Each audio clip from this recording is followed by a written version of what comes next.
Also, Murden Imris, play both accounts, and wanted to give you some information or some insight into the thought process that I think works well for choosing targets in war. Now, here I'm specifically focusing on the normal war where each player gets two attacks. Things get a little different when we are playing in the league play. All right. So the first thing I want to say about and I've already taken my attack, so it's not going to show me my recommended target. First thing I want to say is completely ignore the recommended target. That's just a suggestion by the game, and in my opinion, about 90% of the time, it's going to lead you to to a target that's not really the best.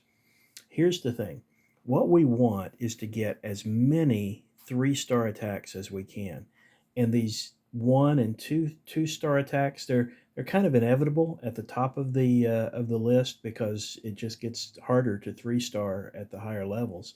But what we don't want are a lot of two and three-star attacks lower. So how can we maximize that?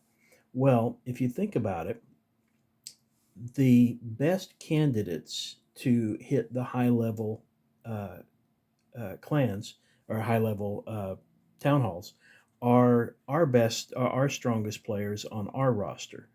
And so here's what I do, and if others have other advice, I'm glad to hear it out. But I look at my position, and right now I'm logged into my Rigatomus account, and I'm at number 4. I think I look at and I see how many attacks are unused above me. And I've got one, two, three, four, five, six above me. Assume that I have my attacks left. And so what I would do is go over to their roster and I would say the best person to hit number one and number two is likely our number one. So those two attacks would go to number one. Three and four would likely go to number two. Five and six would likely go to number three. And so my first, the ones I'm going to look at to consider for my attacks are going to be seven and eight, because I am now, if one through three take their best attacks and use them against the best six on this team, then I'm the strongest one left to take seven and eight. Therefore, I likely have the best possibility of three-starring those. Now, that means that if I'm playing my Rigatomus account, and let's just play this one live. So now I've got 1, 2, 3, 4, 5, 6, 7, 8, 9, 10, 11. Now, if I were playing Murden Emrys, number 8, there are 11 attacks still available for me. So if I still had my attacks available, I'd be able to look at this and I'd go, we could try another attack on number one. We could try an attack on number two. We could try an attack on number three, four, five. And so now we've got five attacks that would have been used. Maybe we would want to spend one of those on six. So there's six, but these are already two stars, so maybe not. Maybe in cleanup.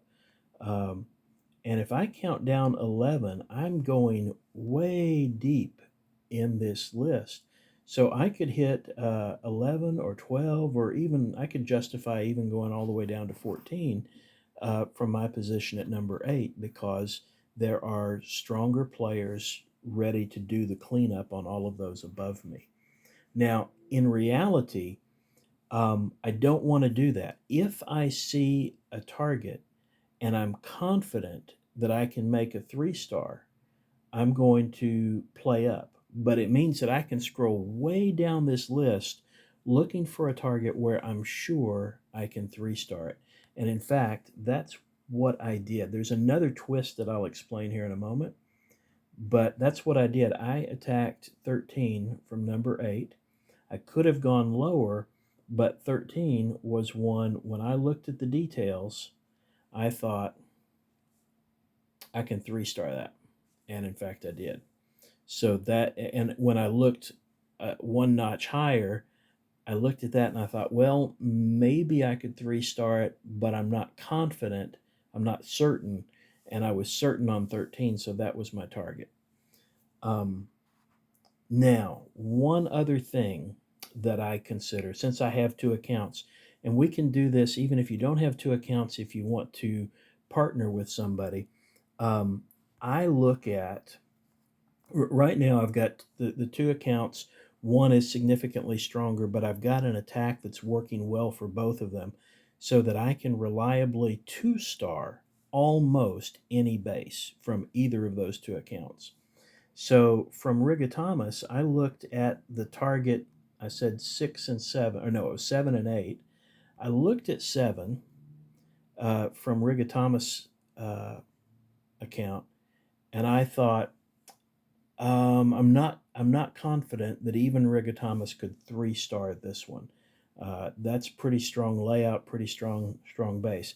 But I was confident that from Murden Emrys I could 2 star it. So I could have gambled and I could have tried with Rigatomus to get 3 stars there, or what I could do is swap.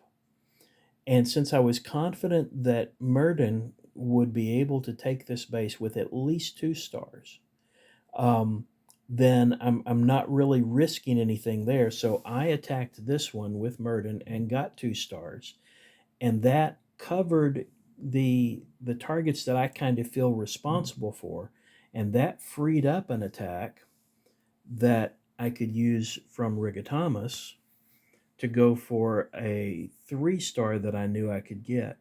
And you'll see that's what I did here. So I first went to number 8 because I always want to play one that is fairly close to, it's one of those that I feel responsible for. And then I'll trade between the two. So I had Murden tackle 7, Rigatomus tackled 8. And you see, in fact, that I only got 2 stars on 8. That wasn't surprising.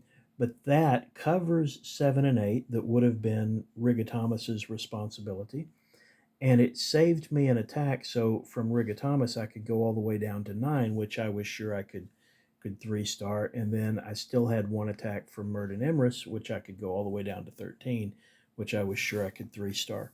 So consider that, counting the number of attacks that are above you and working to drop down low enough to ensure that you get 3 stars, unless that means that you leave too many targets above you, where we have no one with any strength left to tackle them.